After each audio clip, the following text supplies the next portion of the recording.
Fala galera, beleza? Professor Marcos com mais uma aula de biologia. Hoje vamos trabalhar, pessoal, a aula 6 da Biologia 4 do volume 2, Histologia Vegetal. Vamos trabalhar os tecidos primários e os tecidos secundários. A histologia é o estudo dos tecidos dos vegetais. Iremos estudar também a fisiologia, que é o funcionamento desses tecidos. Enquanto o embrião permanece no interior da semente, ele recebe todos os nutrientes necessários pelo endosperma. Após a germinação, ele precisa diferenciar, formar seus tecidos para se manter vivo. Lembrando aí os dois tipos de germinação que a gente estudou anteriormente. A germinação hipógea é aquela que os cotilédones permanecem no interior do solo após a germinação, e a germinação epígea é aquela que os cotilédones eles saem do solo após a germinação. A radícula é a estruturazinha que vai originar as raízes da planta. E o epicótilo é a estrutura que vai originar o caule. A partir daí, vai acontecer uma série de diferenciação, de transformação, para a formação dos tecidos vegetais. Como sabemos, os tecidos são formados por união de células. As células que formam os tecidos nos vegetais são chamadas de células meristemáticas. Essas células equivalem às células troncos animais, pessoal, uma vez que elas são indiferenciadas, possuindo alta capacidade de divisão celular. Assim, os tecidos formados por essas células são capazes de originar qualquer parte das plantas. E esses tecidos meristemáticos, pessoal, eles são responsáveis pelo crescimento da planta. Existem dois tipos de tecidos vegetais: os tecidos meristemáticos primários e os tecidos meristemáticos secundários, que nós vamos estudar agora. Os tecidos meristemáticos primários têm como função o crescimento longitudinal da planta. Já os tecidos secundários terão a função de fazer o crescimento em diâmetro, em espessura da planta. Os tecidos meristemáticos primários são representados pela protoderme, que vai originar a epiderme, o procâmbio, que vai originar o xilema e o floema primários, o meristema fundamental, que vai originar os tecidos de sustentação e reserva, e o caliptrogênio, que só existe na raiz, que tem como função a formação e proteção da coifa. Aqui vamos estudar cada um dos meristemas primários. O primeiro dele é a protoderme ou dermatogênio. Como eu falei antes, essa protoderme tem como função originar a epiderme. A epiderme é o tecido primário que vai proteger e recobrir todo o corpo da planta. Veja aí na imagenzinha onde se localiza essa protoderme. O meristema fundamental tem como função originar os tecidos primários de sustentação, colênquima e esclerênquima, e os tecidos de reserva, os parênquimas. O procâmbio ele tem como função originar os tecidos de condução, o xilema e o floema primário. E, por último, o caliptrogênio, que é um tecido que só existe na raiz, que tem como função a formação e a proteção da coifa. O meristema apical, que é aquele que está no ápice do caule e no ápice da raiz, ele irá formar os meristemas primários. Quem são esses meristemas primários? A protoderme, o procâmbio e o meristema fundamental. A protoderme ela vai dar origem ao tecido primário epiderme. O procâmbio vai dar origem aos tecidos primários floema e xilema, e o meristema fundamental vai dar origem ao parênquima medular e cortical. Esse procâmbio ainda vai originar os meristemas secundários, que é o câmbio vascular, e esse parênquima medular vai dar origem ao felogênio, que são os meristemas secundários, o câmbio vascular e o felogênio. O câmbio vascular ele vai originar os tecidos secundários, floema e xilema, são os tecidos permanentes aqui de condução. E o felogênio vai dar origem à feloderme e o súber.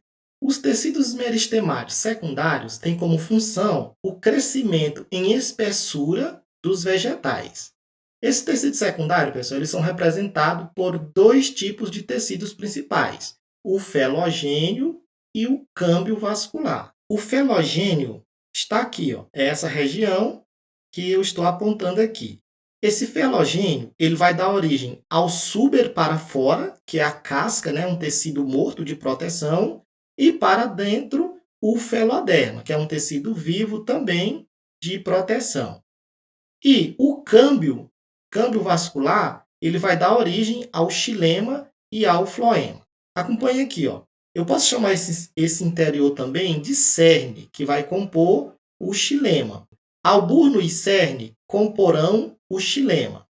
Aqui na casca interna, nós temos quem? O câmbio vascular permanente e o floema, que pode estar ativo ou inativo, além do feloderma. Já na casca externa, a gente vai ter o câmbio cortical, né, o felogênio, e a periderme suberosa, que é a cortiça em si. Esse tecido aqui é um tecido morto de proteção. Então, vamos estudar agora os tecidos meristemáticos secundários, que também são chamados de tecidos adultos. Os tecidos meristemáticos secundários estão distribuídos por todo o corpo do vegetal e também são chamados de tecidos adultos e apresentam várias funções.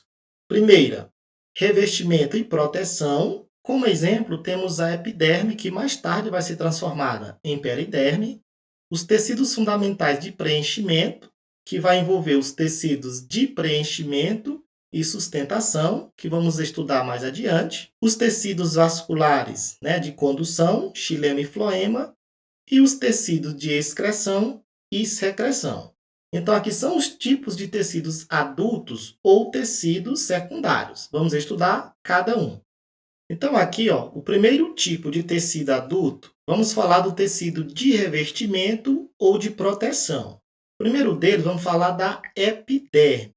Quais são os anexos da epiderme? Nós vamos ter a cutícula, os estômatos, os pelos, acúleos e hidatódios.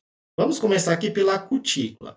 A cutícula é uma camada de cutina e ceras que existe recobrindo as folhas dos vegetais e também os frutos. Uma das funções da cutícula é a impermeabilização para evitar a perda de água. É um tecidozinho de proteção.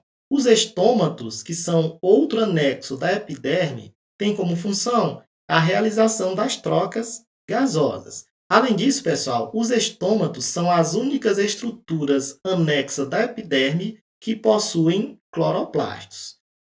Basicamente, ele é formado por essa estruturazinha. Tem a célula guarda, que vai controlar a abertura e o fechamento desses estômatos, o ortíolo, que é a aberturazinha em si, e aqui vai ter as trocas gasosas, né? Ó, a entrada de CO2 e a saída de água e oxigênio. O terceiro anexo da epiderme são os pelos. Esses pelos podem estar nas raízes, tendo a função de absorção de água, por aumentar a superfície de absorção da raiz com o solo. E esses pelos também podem estar nas folhas, tendo como função a proteção. Então, os pelos eles podem estar na raiz, tendo a função de absorção de água, ou nas folhas, né? Como na urtiga, cansanção, por exemplo, são pelos urticantes que se prestam à proteção da planta. Acúleos são outros anexos da epiderme. Muita gente confunde acúleos com espinho. Os acúleos, na roseira, por exemplo, eles são, pessoal, de fácil destaque. Qualquer coisinha ele já se desprende da superfície do vegetal. Os espinhos eles são mais resistentes, são mais profundos, como o espinho da laranjeira, né? O espinho das cactáceas. Difícil. Então, aqui a gente tem a comparação. O espinho é de difícil destaque, o acúleo tem fácil destaque. Os espinhos estão presentes nas folhas, caule ou raiz. Já os acúleos estão presentes nas projeções da epiderme. Os espinhos são vascularizados e os acúleos são avascularizados. Os espinhos estão relacionados com a defesa, né, e a redução da desidratação. Na caatinga, por exemplo, a maioria das plantas tem essa transformação da folha em espinhos para evitar a desidratação, com a redução da perda de água. E os acúleos nas plantas se presta apenas à defesa. Como exemplo aqui de espinho, nós temos cactos, limoeiros, né, laranjeiras, e o acúleo está presente nas roseiras. E o último anexo da epiderme são os hidatódios. O que são hidatódios? Hidatódio, pessoal, são estômatos que perderam a função de abrir e fechar. Eles perderam a capacidade de abertura e fechamento. Então, se transformam em hidatódio. Esses hidatódios eles têm como função a eliminação do excesso de água e de sais minerais, fenômenozinho que a gente chama de gutação ou sudação. E ainda falando, pessoal, dos meristemas adultos de proteção e revestimentos, vamos falar um pouco da periderme. Então, a periderme, pessoal, é uma formação devido à alta regeneração e divisão celular. Aquela epiderme acaba se transformando em periderme. Mas aqui na periderme nós teremos o suber. O suber é essa casca, né? Ó. O que acontece aqui? O felogênio, ele origina duas estruturas. O suber mais para fora e a feloderma mais para dentro. Esse suber é formado por células mortas, né? E tem como função a proteção mecânica contra a perda de água e oscilações térmicas brutas. E o segundo tipo de tecidos adultos ou meristemas secundários são os tecidos fundamentais, que vamos conhecê-los agora. Então, aqui como tipo de tecidos fundamentais, pessoal, nós vamos ter os parênquimas. Lembrar outra coisa, pessoal, quando se estuda tecido secundário, nós temos que prestar atenção se eles são formados por células vivas ou células mortas, que as questões irão pedir isso de vocês. Então, aqui, ó, os parênquimas. Existe aqui na folha, principalmente nas regiões clorofiladas das plantas, o parênquima palissádico e o parênquima lacunoso. O parênquima palissádico, a função dele é a realização da fotossíntese. Ele recebe esse nome, pessoal, de palissádico, porque lembra uma paliça, que é uma cerquinha de madeira, com as madeiras todas na mesma altura. Daí ele foi apelidado com esse nome, paliça. E o parênquima lacunoso, as células dele são muito distantes uma das outras, deixando esses espaços entre elas.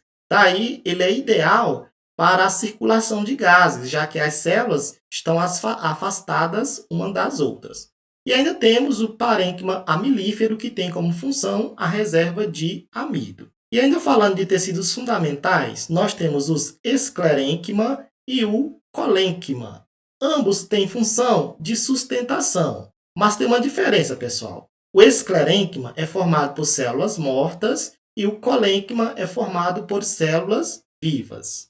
Os tecidos vasculares, xilema e floema, presta atenção também que o xilema é formado por células mortas e o floema por células vivas. A função do xilema é o transporte, a condução de águas e íons, que a gente chama de seiva bruta, e o floema tem função de condução de água e substância orgânica, que a gente chama de seiva elaborada.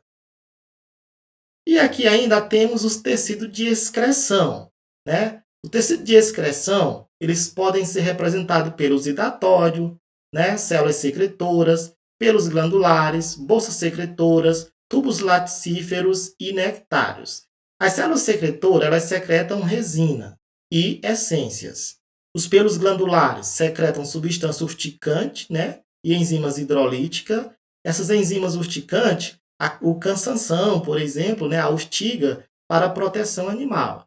E as enzimas hidrolíticas em algumas plantas chamadas de carnívoras, para realizar a digestão de alguns insetos e outros animais. As bolsas secretoras, elas secretam resina, óleo, látex, gominha, entre outros, como a seringueira, né, que secreta o látex. Os tubos laticíferos, eles vão secretar principalmente o látex, e os nectários para secretar o néctar. Então, pessoal, nossa aula de hoje era isso, estudar a introdução à histologia vegetal, trabalhando os meristemas primários e os meristemas secundários. Ao estudar os meristemas, principalmente os secundários, prestar muita atenção qual deles são formados por células mortas e células vivas, que as questões irão pedir isso de vocês. Então, recapitulando, quais deles são formados por células mortas? Nós temos o suber, que é proteção, é a casca, o xilema, que é o transporte de seiva bruta, e o esclerênquima, que é um tecido de sustentação. Beleza? Então, nossa aula termina aqui. Valeu!